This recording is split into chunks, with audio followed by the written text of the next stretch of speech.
So to some, this will be new information. To others, this will be just common knowledge. For those who don't know, Kyrie Irving is not like LeBron James. He has never cared for LeBron James. That is just the reality of the situation. So when I hear Kyrie Irving's latest comments, as he was a guest, the first guest on Kevin Durant's new podcast, I'm not surprised. I'm going to read to you guys what Kyrie Irving said, and I'll give you my reaction afterwards. Here's what Kyrie Irving told KD. When KD asked him who's taking the final shot with 10 seconds left in the game, Kyrie said it depends on who's hot. I don't see it as anything other than that. 1-3 pick and roll, or it's an ISO for either one of us, or it's something great for our team. One thing I've always been comfortable with is I felt like I was the best option on every team I played for down the stretch. This is the first time in my career where I can look down and be like, that MFer can make the shot too. It is worth noting that Kyrie Irving got to 3 NBA Finals. I know he got injured in one, and he won 1 championship with the Cleveland Cavaliers alongside Kevin Love and LeBron James. Again, if you did not hear the beginning of this video, let me reiterate what I have always known. Kyrie Irving has never liked LeBron James. When LeBron opted to come back to Cleveland, I believe Kyrie Irving looked at it as like, yo, this dude just finna come back and finish what I couldn't even get going. Kyrie wasn't getting that Cleveland Cavaliers team to the playoffs before LeBron came back in 2014, before he decided to bring his talents back to Ohio. They were awful. As a matter of fact, the reason why LeBron was able to so seamlessly go back to Cleveland after leaving Miami, after making 4 straight NBA Finals, remember, was because the Cleveland Cavaliers had the number 1 pick, which was Andrew Wiggins, in which the Cavaliers were able to trade to please LeBron. That they flipped that into Kevin Love, and obviously you got the new big 3 in Cleveland: LeBron, Kyrie, and K-Love. I think Kyrie was like, you know what? All right, Bron's coming. We'll figure it out. All right, I don't love this, but we'll figure it out.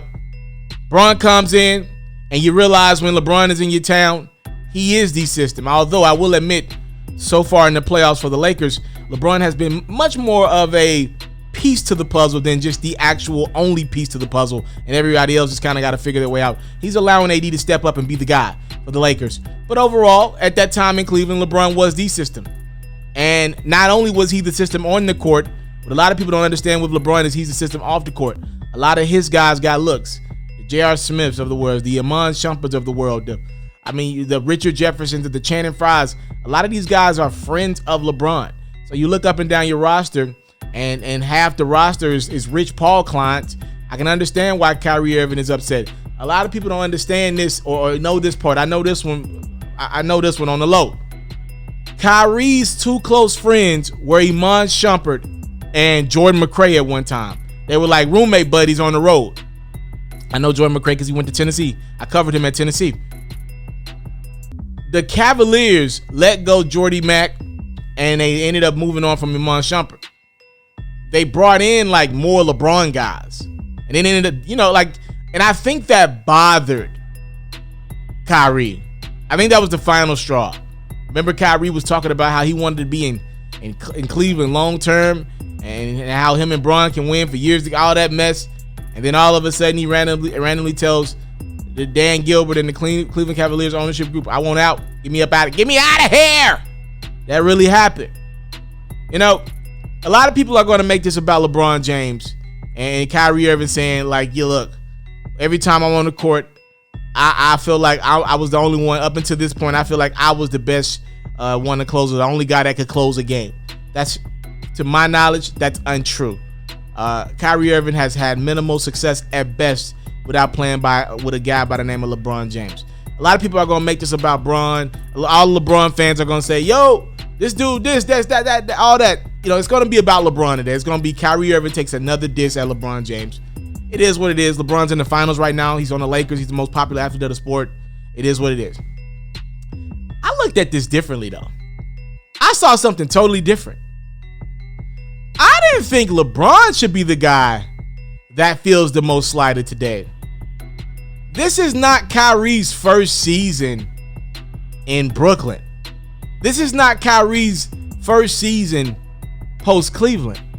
There is a team in between Cleveland and Brooklyn that Kyrie Irving played for 2 years in. See, everybody's going to make this about LeBron James, but I'm thinking about Jason Tatum, and I'm thinking about Jaylen Brown, and I'm thinking about the Boston Celtics. So wait a dang minute. Wait a minute. Because I just watched Jason Tatum, Jaylen Brown, and the Celtics, but they were literally 2 games away from making it to the NBA Finals. Tatum had to make some big shots. Brown had to make some big shots. A lot of guys in Boston. Marcus Smart made some big shots. Wait a minute, Kyrie. And I know these guys were a couple years younger. You're telling me you never believed that guys in Boston could make big shots? See, here's the problem that I have with Kyrie Irving. And this is the athlete that I like the least in all of professional sports, by the way. I'm just going to be honest with you. Here's my problem with Kyrie Irving. He never thinks before he talks, man. He does not think before he talks.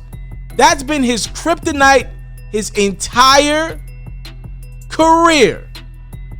And it's no different right now in Brooklyn. He doesn't think. He thinks the earth, all this stuff that makes entirely no sense.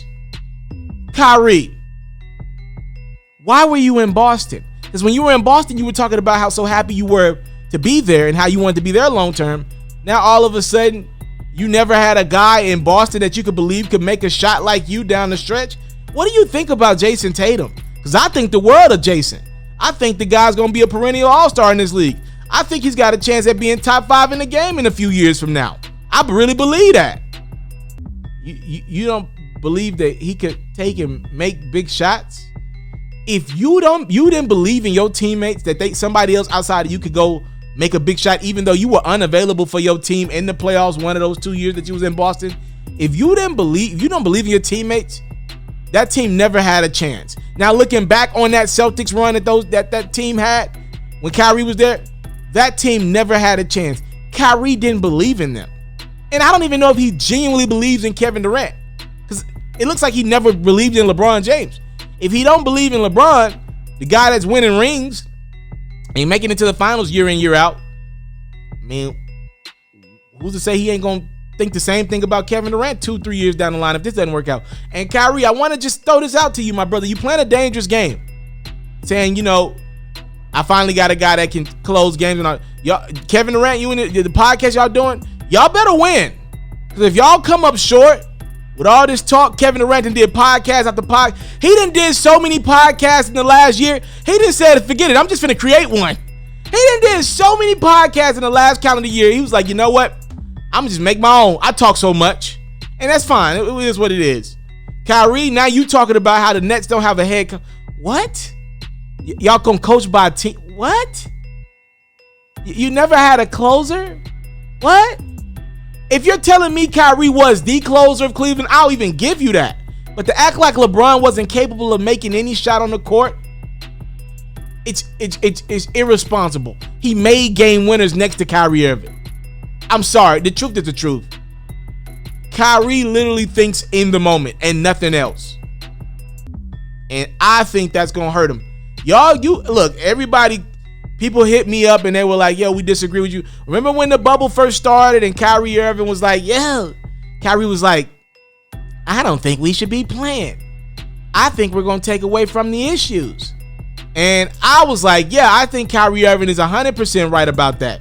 Right message, wrong messenger. That man never wanted to see LeBron James win a 4th ring. And that's why he opted to take a diss at LeBron on this podcast this week, because he's got to watch his former teammate go get a ring without him again. That's why Kyrie's pissed. He can't stand LeBron's success. I don't even know if he's jealous of LeBron the person. He can't stand LeBron's success. That is jealousy. That diss was meant for LeBron, But if I was, to me, the people that should take it personal, because LeBron's a made man. He's an all-timer. He doesn't care. To me, that diss really should hit Jason Tatum and Jaylen Brown.